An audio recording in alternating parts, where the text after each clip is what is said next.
Meaning, what is meant by goods sold on approval basis? In an ordinary sale transaction, when we send goods to the customer, we transfer the goods physically, we transfer the title of the goods to the buyer. The risk of the goods now lies with the buyer. However, when goods are sold on approval basis, we give the customer an option to either approve the goods, in which case and only in that case sale is effected, or he has an option to return the goods. However, we cannot wait indefinitely for the customer to approve or return.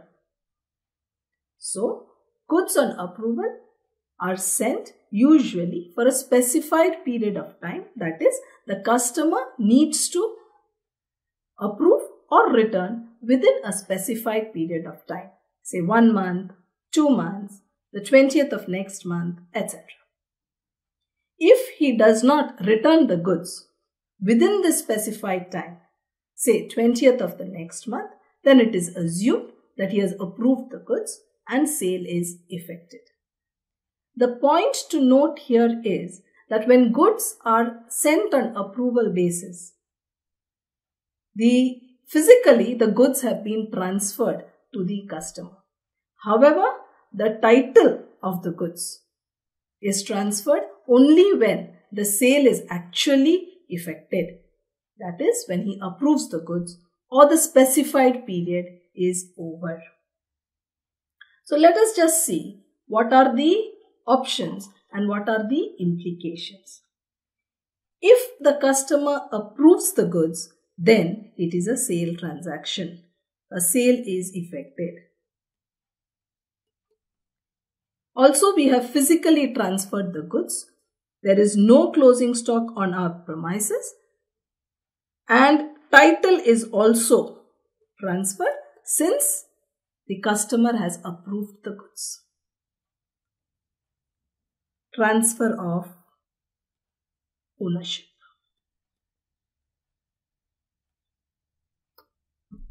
If the goods are returned, it means there is no sale.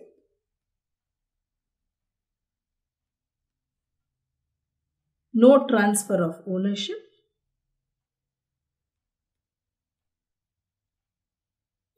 And the closing stock is physically now in our premises, and the title was never transferred before anyway. In case of approval and in case of return, you must understand that physical transfer as well as transfer of ownership is with the same person. That means when goods have been approved, goods were physically sent to the premises of the customer, and the moment he approves, ownership has also been transferred to him. When goods are returned, physically the goods have come back to our premises. The ownership still lies with us. Therefore, closing stock is also in our premises. However, in case there is no intimation, this becomes critical at the time of closing of our books of account. Suppose we close our books on 31st March and we had given the customer an option to approve the goods by the 20th of the next month.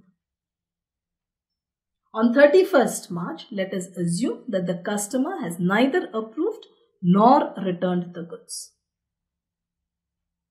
In such a case, sale has not been effected. Sale is, this actual sale transaction will take place only when he gives his approval. Therefore, when there is no intimation, though physically the goods have been transferred to the customer, the goods are actually ours. The ownership of the goods is with us, though physically the goods lie with the customer. So in this case, there is actually no sale, no transfer of ownership,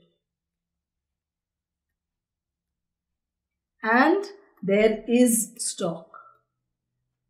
there is closing stock. However, this stock is physically not in our premises. We need to bring the stock into our books. When we physically count the stock, they will not exist on our premises. However, the stock should be brought into our books as stock with customer on sale or return.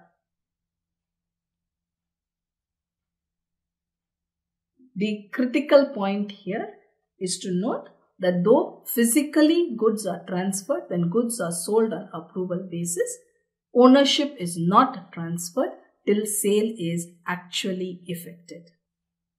What do we mean by when sale is actually effected?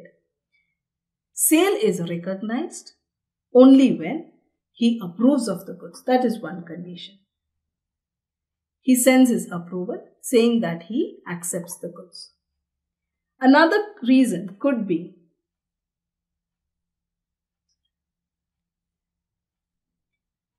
if the buyer does not return the goods within the specified period,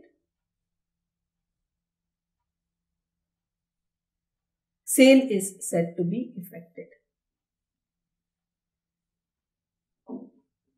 A third case would be when the buyer in some way has indicated that he has accepted the sale. Let us assume that the buyer is a trader. He buys goods and sells them. If he has bought goods from us and has already sold these goods to his customers, then it is assumed that he has approved of the goods and sale has been effected.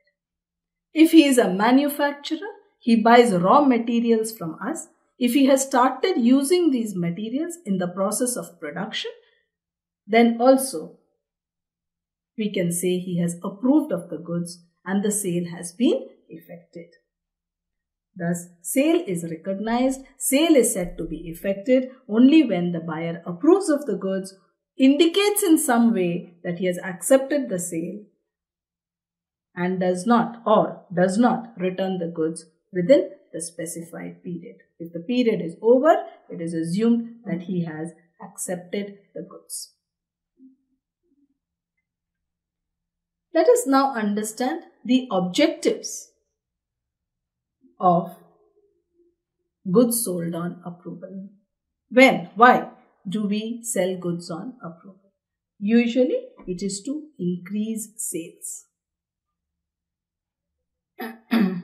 Also, when we need to introduce a new product, we may resort to goods on approval basis so that the customer has a chance to try out the new product, see if he likes the good and either approve or return.